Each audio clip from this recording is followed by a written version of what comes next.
DPR Aceh menaruh perhatian yang besar terhadap kasus yang terjadi di Desa Pasir Putih atau Perlat, bahwa tidak serta-merta kita mengklaim kesalahan itu di pihak masyarakat. Memang peristiwa yang terjadi ini prosesnya human error, ya.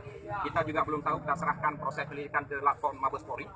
Kemudian terkait dengan persoalan kelanjutan, apakah masyarakat bisa melakukan penambangan kembali atau tidak, maka kami akan memanggil BPMA. BPMA adalah sebuah otoritas yang dibantu oleh SKK Migrasi Aceh untuk menangani persoalan-persoalan tambang.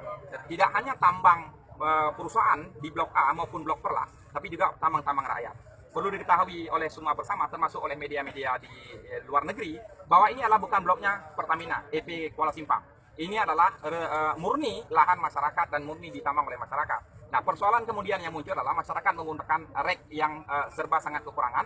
Mereka merakit sendiri dengan harga sekitar 15 juta sampai dengan 30 juta, kemudian mereka melakukan penambangan. Dalam satu rek itu ada 10 orang menggantungkan harapan mencari rezeki di situ.